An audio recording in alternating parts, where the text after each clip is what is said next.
Hello students, आज की इस वीडियो में मैं आपको बताऊंगा Haryana board 9th class math के इम्पोर्टेंट एमसीक्यू क्वेश्चंस 2025 के एग्ज़ाम के लिए, यानी कि 25 फरवरी 2025 को आपका जो मैथ का पेपर होने वाला है उसके लिए आप ये वाले एमसीक्यू पढ़ के जाना, करके जाना सोल्व। इसके बाद आपको एमसीक्यू में कोई दिक्कत नहीं आएगी, कोई भी ऐसा क्वेश्चन नहीं आएगा जो आपने पढ़ा नहीं हो, जिसको आपको ने सोल्व नहीं किया हुआ हो।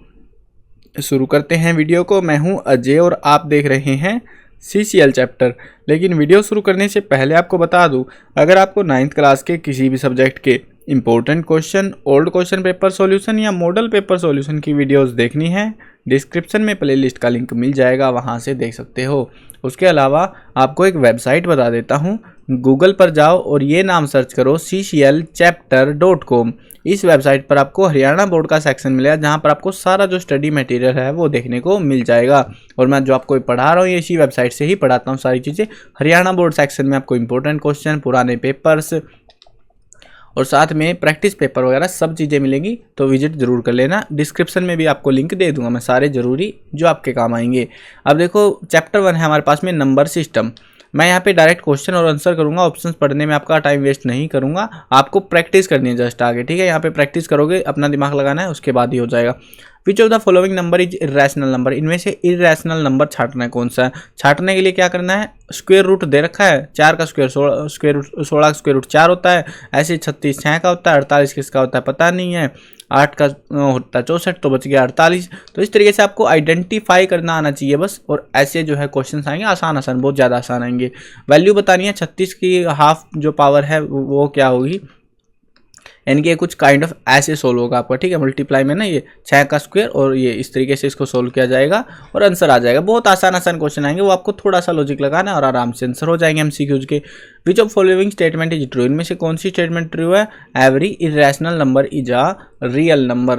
विच of the following is irrational number, इनमें से इरेशनल नंबर कौन सा है वो बताना है। ये है हमारा इरेशनल नंबर। उसके बाद में every integer is a rational number, क्या ये बात सही है गलत है, तो ये बात बिल्कुल ट्रू है। नेक्स्ट क्वेश्चन है, by which English alphabet the collection of rational number is denoted, तो कौन से डिनोट करते हैं हम रैशनल नंबर को, क्यू से। वो होता है ना P बाई क्यू पढ़ रहे थे, वो चीज़ है, तो क्यू से करते हैं। रैशनल नंबर बिटवीन 1 and 2, कौन सा इनके बीच में, 3/2। उसके बाद में नेक्स्ट जो है देखते हैं, how many rational numbers between any two given rational there, तो कौन सा है, infinitely many. Which of following number is irrational number, कौन सा इरेशनल है ये, 1.10100। यहाँ पे कभी भी है ना, कोई भी डिजिट हो, ध्यान रखना इस टाइप का क्वेश्चन मिले ना, इरेशनल नंबर छांटने आ जाए, तो जिसमें भी 1 0 कोई भी एक डिजिट है, उसके बाद दूसरा डिजिट, अगली बार वो डिजिट 2 बार, उससे अगली बार 3 बार ऐसे रिपीट होता जा रहा है, तो समझ लो वो एक इरेशनल नंबर है। विच of following is not a rational number, इनमें से कौन सा नहीं है, तो दिख ही रहा है square root 2। Which of the following is not a rational number, तो कौन सा नहीं है, स्क्वायर रूट 2। ये तो शायद सेम ही आ गए दोनों क्वेश्चन। वैल्यू ऑफ 16 की पावर 3/4, तो इसको जो है सोल्व करोगे तो क्या आ जाएगा, 8 आ जाएगा। उसके बाद में नेक्स्ट जो क्वेश्चन है, एक्सप्रेस करना है 0.001 बार को P बाई क्यू की फॉर्म में, तो क्या हो जाएगा, तो वो हो जाएगा आपका 1/999। यहाँ पे जो है rational, which of the following note number is not in between 4/5 और 9/5 के बीच में, इनमें से कौन सा नंबर नहीं है, तो दिख ही रहा है वो, तो कौन सा नहीं है ना, अलग से ही दिख रहा है, तो वो है 3/5। चैप्टर 2 देखो, चैप्टर 2 है polynomial. Which of following algebraic expression is polynomial, इनमें से पोलिनोमियल एक्सप्रेशन कौन सी है, वह है x² + 5x + 6। नेक्स्ट क्वेश्चन है, 0 पोलिनोमियल दे रखा है, विल बी, इनमें से क्या होगी वैल्यू, 2x + 5 में 0, मतलब सिंपली क्या करना होता है ना, 0 जो पोलिनोमियल जब भी आए ना, 2x + 5 बराबर में 0 लिख दो, x की वैल्यू क्या आ जाएगी, 5 को इधर ले जाओ -5 और अपॉन में 2 आ जाएगा, मल्टीप्लाई में ना अपॉन में आ जाएगा। तो इस तरीके से सोल्व करना, छोटे क्विक सोल्व टाइप के क्वेश्चन आएंगे आपके एमसीक्यू में, बड़े सोल्व नहीं करने होते। विच of the following algebraic expression is a polynomial, तो कौन सी पोलिनोमियल है इनमें से एक्सप्रेशन, तो वह x³ + 5। कोएफिशिएंट बताना है x³ में, ये वाले जो है पोलिनोमियल के हिसाब से, तो बोलेगा -1। इनको प्रैक्टिस कर लेना, सोल्व कर करके देखने हैं सारे एमसीक्यू। अगर आपने जो एमसीक्यू मैं करा रहा हूँ वीडियो में, अगर आपने ये सारे एमसीक्यू अच्छे से प्रैक्टिस कर लिए, तो आप मैथ में full out of full score कर सकते हो एमसीक्यू वाले सेक्शन में। और ऐसे ही मैंने आपको इंपॉर्टेंट क्वेश्चंस भी करा रखे हैं, अगर उनको कर लोगे तो मैथ में आप टॉप कर सकते हो, अच्छे स्कोर कर सकते हो। लेकिन हाँ, कंसेप्ट सीख के समझ के ही आपको ये करना है। रट्टा लगाओगे तो नहीं हो पाएगा बस। विच of following algebraic expression is a polynomial, इनमें से कौन सी पोलिनोमियल, ये वाली जो वैल्यू है पोलिनोमियल है। यहाँ पे भी वही है, पोलिनोमियल छाटनी है इनमें। इस तरीके से क्वेश्चन आएगा, आपको पता होना चाहिए कौन सी है कौन सी नहीं। डिग्री ऑफ पोलिनोमियल यहाँ पे बतानी है कौन सी कितनी है, 8 डिग्री है, यानी मैक्सिमम जो पावर्स होती है डिग्री बोलते हैं जिसको हम। कोएफिशिएंट ऑफ एक्स स्क्वायर, इस पोलिनोमियल के अंदर क्या रहेगा, कोएफिशिएंट -1, यानी -1 है ना यहाँ पे, इसके आगे मल्टीप्लाई में वो बेसिकली वो है ये। How many term are there in polynomial, इसमें कितनी टर्म है पोलिनोमियल में, 4 टर्म है। 0 जो पोलिनोमियल 2x + 1, इसका क्या रहेगा, -1/2 रहेगा। नेक्स्ट क्वेश्चन देखते हैं, विच of the type of polynomial t² - 4, तो कौन से टाइप का ये, बायोनोमियल है ये। डिग्री बतानी है, इसमें डिग्री कितनी है, तो इसमें जो है 3 डिग्री है। वैल्यू ऑफ 99 की क्यूब, इसकी जो है 99 की क्यूब क्या होगी, इसमें वैल्यू आपको बतानी है। तो किसी भी तरीके से सोल्व करो, 99 की जो है मल्टीप्लाई कर लो 3 बार तब सोल्व करो, या जो भी तरीका अपनाओ वो आप कर सकते हो। ये आंसर रहेगा, कैलकुलेट करके बताना है बस।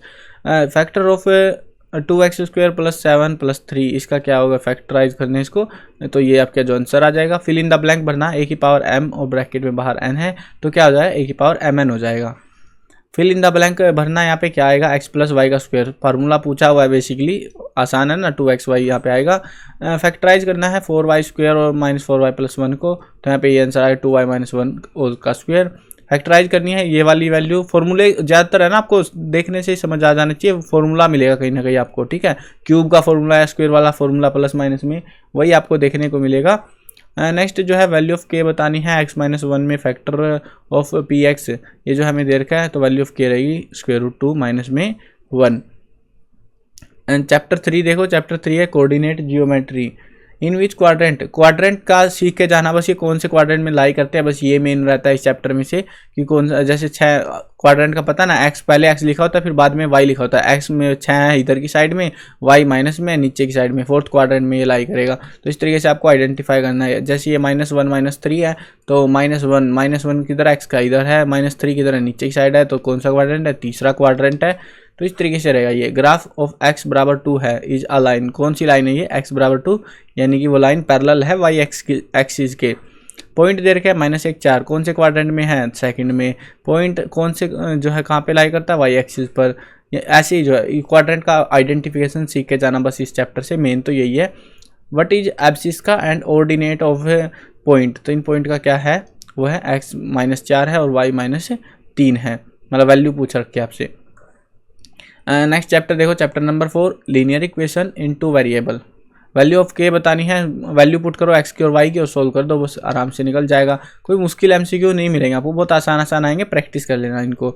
ऐसे ही लीनियर इक्वेशन दे रखी है, indicate the value of c की वैल्यू बतानी है, इनमें यहाँ पे क्या कौन सी चीज़ डिनोट कर रही है, तो वह -6, क्यों, इधर 0 है, देखो दिमाग नहीं लगाना, इस तरीके से =0 लाना, इसमें भी -2x + 3y और 6 इधर की साइड है, इधर की साइड ले आओ, =0 हो जाएगा। तो वैसे ही तो लिख दिया हमने x + b y + c में, तो c ये यहाँ पे है ना, तो वो है ये। इस तरीके से आसान आता है, लॉजिक आपको थोड़ा सा पता होना चाहिए बस। Cost of notebook is twice the cost of pen. Write a linear equation in 2 variable to represent this statement. तो आपको कोई जो है इक्वेशन लिखनी है, तो वो रहेगी आपकी x - 2y = 0। The solution of the equation दे रखा है, इक्वेशन है, सॉल्यूशन क्या रहेगा इसका, तो वो रहेगा 4 और 0। How many solutions a linear equation in 2 variable can have at most, तो कितनी हो सकती है, infinitely many. Compare of 6x + 7 with the equation ये दे रखी है, कंपेयर करना है, वैल्यू ऑफ a बतानी है क्या रहेगी, 6 रहेगी। द सॉल्यूशन ऑफ इक्वेशन का सॉल्यूशन क्या रहेगा, 4 और 0। पॉइंट दे रखे हैं, विच क्वाड्रेंट में, विच इक्वेशन ऑफ लाइन बनेगी इनमें से, ये 2x + 2y = 6 में। राइट इक्वेशन लिखनी है इसके अकॉर्डिंग, ये चीज़ सीख के जा रहा है। देखो मैंने अलग अलग टाइप के क्वेश्चन ऐड कर रखे हैं, मैं चाहता था MCQ घटा देता, आपको हर चैप्टर से 4 MCQ दे देता, लेकिन ये सेम क्वेश्चंस है, सेम लॉजिक पे है, बस अब प्रैक्टिस कर लेना इनको। अगर प्रैक्टिस अच्छे से करके गए तो एग्जाम में अच्छा स्कोर करके आओगे, नहीं तो भाई फिर देखते रह जाओगे। इफ द पॉइंट हमें दिया 2 1 lie on the graph equation 2x + 3y = k है, तो वैल्यू ऑफ k बतानी है, क्या रहेगी हमारी, 7 रहेगी। 5th चैप्टर सबसे मनुष्य चैप्टर आपके इस बुक में, इंट्रोडक्शन टू यूक्लिड ज्योमेट्री। ना तो इसमें से लॉन्ग क्वेश्चन आते, ना इसमें से शॉर्ट क्वेश्चन आते, ठीक है। हो सकता है कि स्टडी चिपका दे अब की बार आपको, बट वैसे और अलग कुछ ज़्यादा देखने की उम्मीदें नहीं है चैप्टर से। चलो आगे बढ़ते हैं चैप्टर 6 पे, lines and angles. How many line can pass through two distinct given point, तो कितनी लाइन पास हो सकती है, unique line. The sum of two angle is 180 degree, then these are called, तो उनको हम क्या कहेंगे, उनको हम कहेंगे supplementary angle. Which of following statement is false, इनमें से कौन सी स्टेटमेंट फॉल्स है, सी वाली। यहाँ पे लाइंस दे रखी है, then which one is true, तो उसके अकॉर्डिंग क्या ट्रू है, ए जो है पैरेलल रहेगी सी लाइन के। नेक्स्ट क्वेश्चन देखते हैं, A B C are 3 point lie on a plane, B lie between A and C, then which one is true, तो इनमें से कौन सी स्टेटमेंट ट्रू रहेगी, हमारी ऑप्शन ए ट्रू रहेगा। A part of a line with two end point is called, उसको हम क्या कहते हैं, उसको हम कहते हैं line segment. If two line fill in the blank each other, क्या करती हैं वो, then the vertical opposite angles are equal, तो क्या करेंगे वो, जब इंटरसेक्ट करेंगे एक दूसरे को, यानी कि ये वाला जो है इस तरीके से, तो ये एंगल्स बराबर होते हैं। मीजर ऑफ एक्यूट एंगल, क्या होता है वो एक्यूट एंगल, 0 से 90 डिग्री का। नेक्स्ट क्वेश्चन है, if are ray stands on a line then the sum of two adjacent angles so formed will be, तो कितना रहेगा उनका सम, 180 डिग्री। एक फिगर दी हुई है, एक्स की वैल्यू काउंट करनी है कितनी है, वैसे तो काफ़ी आसान है आप लोगों के लिए, पूरा एंगल होता है 180 का, 130 डिग्री बचा हुआ है, कोई दिमाग की बात नहीं है, आसान है, ठीक है। कन्फ्यूज करने के लिए इधर भी दे रखा है, जोन से लॉजिक से करना कर लो। ये एक फिगर दे रखी है, वैल्यू ऑफ एक्स निकालनी है, यहाँ पे टोटल आप निकाल सकते हो। देखो यहाँ पे एक्स काउंट करना, 2x है, प्लस में x है, प्लस में 3x है, प्लस में 4x है, प्लस में 10x है, ठीक है। इज इक्वल टू आपको पता है 180 के बराबर होगा डिग्री के, और इनको सारे को जोड़ दो, 2 और 1 3 और 3 4 4 10 और 10 20, 20 से डिवाइड कर दो, x की वैल्यू निकल जाएगी आपकी, यानी 20 से डिवाइड 2 निमी 18, 9 डिग्री का एक एंगल आपका रहेगा, x की वैल्यू 9 आ जाएगी। नेक्स्ट चैप्टर देखो, चैप्टर नंबर 7, देखो डायग्राम देख के तो डर जाओगे बहुत सारे कि भाई कैसा डायग्राम आ रखा पेपरों में, लेकिन आसान होते हैं, आराम से करोगे शांति के साथ में। चैप्टर 7 देखो, triangle. Two triangles are congruent if the two sides and the included angle of the one triangle are equal to the two sides and included angle of the other triangle. Which rule of congruence is it? ये कौन सा rule है, side angle side, ये rule तो आपको पढ़ के जाने पड़ेंगे, साइड एंगल साइड जो भी है आपके। The altitude and base of the triangle दे रखे हमको, एरिया बताना है कितना रहेगा, फॉर्मूला लगाओ, पुट करो, निकल जाएगा आराम से, 12 सेंटीमीटर स्क्वायर। 2 साइड दे रखी है, पैरामीटर दे रखा है, तीसरी साइड पूछी है हमसे, पैरामीटर का फॉर्मूला लगाओ, बराबर में पैरामीटर की वैल्यू रख दो और निकल जाएगी तीसरी साइड भी, 140 सेंटीमीटर। यहाँ पे भी एक जो है कॉन्ग्रुएंसी का एक रूल दे रखा है, पढ़ लेना इसको आराम से। और इसमें जो है पूछा हुआ है कौन सा प्रॉपर्टी है, राइट हैंड साइड, RHS। ये जो है नेक्स्ट क्वेश्चन देखते हैं, if the height of a triangle देर के हमको एरिया बताना है कितना, काफ़ी आसान है, ट्राइंगल का एरिया का फॉर्मूला लगाओ और निकल जाएगा आराम से, 25 centimetre square. Each angle is not right angle, किस में नहीं होता, ट्राइंगल के अंदर नहीं होता। Sum of any two side of a triangle fill in the blank then the third side, कितना होता है, कम या ज़्यादा, तो ग्रेटर होता है। The sum of angle of a triangle is, तो क्या होता है वो, 180 degree. Area of right triangle, right triangle का जो एरिया है उसका फॉर्मूला पूछ रहा है, हाफ बेस हाइट जो है मल्टीप्लाई होगी। If A B C are side of triangle then semi parameter of triangle, semi parameter क्या हो जाएगा, एस बराबर A plus B plus C by 2 हो जाएगा। If point M is the mid point of the hypotenuse A C of the right angle triangle, B M देर का half, तो क्या हो जाएगा वो, ए सी के बराबर हो जाएगा। In the pair of the set square angle of the one triangle are, तो वो कितना है, 60 30 90 डिग्री का। टू साइड ऑफ ट्राइंगल हमें दे रखा है, पैरामीटर दे रखा है, सेमी पैरामीटर पूछा हुआ, फॉर्मूले में पुट करो, निकल जाएगा 16 centimetre. Side of a triangular plot are in the ratio, ratio में दिया हुआ है, पैरामीटर दिया हुआ है, देन एरिया ऑफ प्लॉट हमें काउंट करना है कितना होगा, ये हो जाएगा आपका। इसको सोल्व भी नहीं करवाया, नहीं तो सोल्व करवा देते बहुत बार। तो parameter of isosceles triangle 30 centimetre दे रखा है, इक्वल साइड से 12 सेंटीमीटर के, एरिया बताना ट्राइंगल का, तो ये आपका आंसर आ जाएगा। नेक्स्ट क्वेश्चन देखो, एक फिगर दी हुई है जिसके अंदर ये परपेंडिकुलर है, ये 40 डिग्री का एंगल है, और वैल्यू ऑफ वाई आपको काउंट करनी है, यानी ये वाला एंगल आपको काउंट करना है कितना, इसमें थोड़ा सा लॉजिक लगाना पड़ेगा। देखो 90 डिग्री का है, ये वाला पता आपको, ये वाला निकाल सकते हो, ठीक है, इस तरीके से आपको काउंट करना पड़ेगा, थोड़ा सा लॉजिक लगा के। इससे क्या होगा, इससे जो है आपको प्रॉपर्टी देखनी पड़ेंगी, कई सारी प्रॉपर्टियां होती है, वैसे तो आपको लॉजिक लगा के प्रॉपर्टी देखनी पड़ेगी कि किस तरीके से, क्योंकि फिर मैं बता रहा हूँ कि कैसे सोल्व करना है, सोल्व का प्रोसेस समझ लो जल्दी में। इसको 90 डिग्री का एंगल है, 40 डिग्री का है, तीनों का सम कितना होता है, 180 डिग्री, ठीक है। मैं आपको दिखा रहा हूँ, इस टाइप के क्वेश्चन में कन्फ्यूज होने वाले बच्चे तो कन्फ्यूज हुए बैठे रहेंगे, ठीक है। 90 + 40 और प्लस में x बराबर में जो भी आएगा ये वाला x है, ठीक है, 180 डिग्री के बराबर होता है हमारा, ठीक है।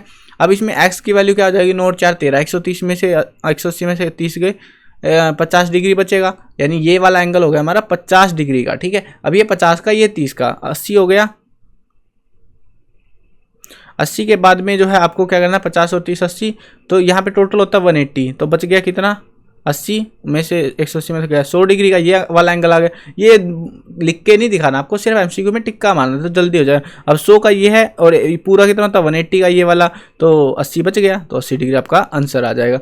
तो आई होप आपको समझ आ गया किस तरीके से थोड़ा रोटेट करके समझना होता है, सोल्व हो जाता है। इसके लिए भी मैंने आपको लिख के दिखाया, लिखने की जरूरत नहीं थी, मन मन में हो जाता है पूरा क्वेश्चन। नेक्स्ट चैप्टर देखो, chapter number 8 quadrilaterals. On joining the point हमें दिए हुए हैं, वी ऑब्टेन, हमें क्या मिलेगा अगर हम इन पॉइंट्स को मिक्स जो है मिलाएंगे, तो हमें मिलेगा एक square. If diagonal of quadrilateral bisect each other at right angle then it is, तो उस केस में क्या वो रोम्बस है। The angle of the quadrilateral ratio हमें दिया हुआ है, रिस्पेक्टिव एंगल ऑफ क्वाड्रिलेटर कितने रहेंगे, वो रहेंगे 60 80 100 120 degree.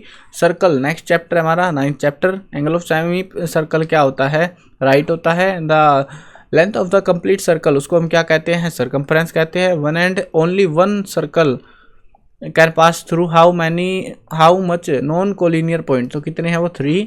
The centre of circle lies in fill in the blank of circle, किस में लाई करता है, इंटीरियर में। एक फिगर आपको देखने को मिल रही है, उसको हम क्या कहेंगे, दैट पार्ट ऑफ सर्कल, उसको माइनर सेगमेंट कहेंगे हम। चैप्टर 10 है हीरोन्स फॉर्मूला, इसमें हीरोन फॉर्मूला पे केस स्टडी वाले टाइप के क्वेश्चन आपको थोड़े ज़्यादा देखने को मिलने की संभावना है कि केस स्टडी मिल सकता है आपको इसमें से। एमसीक्यू नहीं आते और लॉन्ग क्वेश्चन भी कुछ खास नहीं आते। ठीक है, चैप्टर 11 देखो, chapter 11 surface area and volumes. What is the curve surface area of right circular, आपको जो है ना इसमें सबसे ज़्यादा सर्कुलर जो चीज़ है, जिन फॉर्मूला में पाई का इस्तेमाल हो रहा है वो वाले याद करके जाने हैं, वही वाले जो फार्मूले हैं वो ज़्यादा काम आएंगे आपके। ठीक है, पार्टिकुलर इस चैप्टर से। तो राइट सर्कुलर कोन और सिलेंडर वगैरह, सर्कुलर कोन ज़्यादा पूछा है, सबसे ज़्यादा जो रिपीट रहता है इसमें फॉर्मूले वो है सर्कुलर कोन के। तो यहाँ पे हमें जो है कर्व सरफेस एरिया काउंट करना है, वैल्यूज दे रखे हमको 220 सेंटीमीटर स्क्वायर हो जाएगा। यहाँ पे भी वही है, वॉल्यूम निकालनी है इसकी, वॉल्यूम के लिए 154 सेंटीमीटर स्क्वायर। बेस रेडियस दे रखा है कोन का, कर्व सरफेस एरिया दे रखा, हाइट बतानी है कितनी रहेगी। पाई को आप ये वैल्यू जो है पाई की मान सकते हो, और ये वैल्यू शायद इन्होंने इसलिए दी है ताकि कट करने में आसान रहे, कुछ वैल्यू जो आएंगे आपकी उसके लिए। ठीक है, तो आंसर रहेगा आपका जो आंसर्स थे, क्योंकि ऑप्शन जरूरी नहीं है बोर्ड हर बार सही देगा। एक बार एग्जाम में ऐसा हुआ था तो यहाँ पे ऑप्शन ही रॉन्ग थे, राइट आंसर आपको कमेंट करना है, ये ऑप्शन से बाहर है सब, आंसर आपको गैस करना है। ठीक है ना। Surface area of the sphere with diameter देगा 14 सेंटीमीटर, तो क्या रहेगा वो 616 centimetre. Volume of sphere formula पूछा हुआ है 4/3 पाई आर की क्यूब। वॉल्यूम ऑफ स्फीयर दे रखिए, डायमीटर बताना है, वो रहेगा आपका रॉन्ग ऑप्शन। रॉन्ग ऑप्शन क्यों, देखो ये आप सोच रहे हो सर ऑप्शन बदल देते, नहीं हमने क्या किया, लास्ट ईयर्स के जो पेपर थे ना उनके एमसीक्यू को डिट्टो सेम लिखा हुआ है।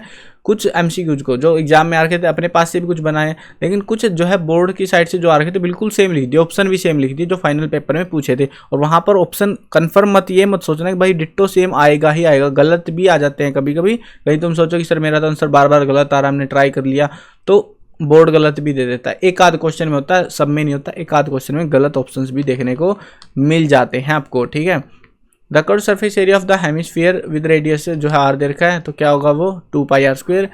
12 चैप्टर देखो स्टैटिस्टिक्स, मीन बताना है इन वैल्यूज का कितना रहेगा, मीन हमारा रहेगा 13। क्लास मार्क बताना है 180 से 90 का, तो वो रहेगा 185।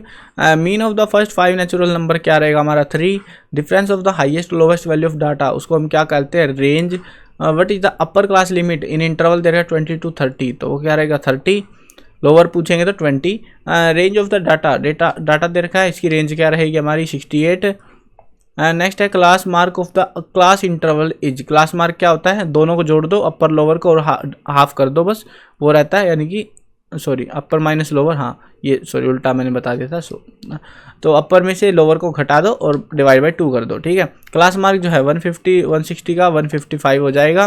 देखो वैसे तो कोई सा लॉजिक लगा लो, दोनों सेम ही काम करेंगे, इसको इन दोनों को जोड़ के आधा करोगे तो भी वही आना है।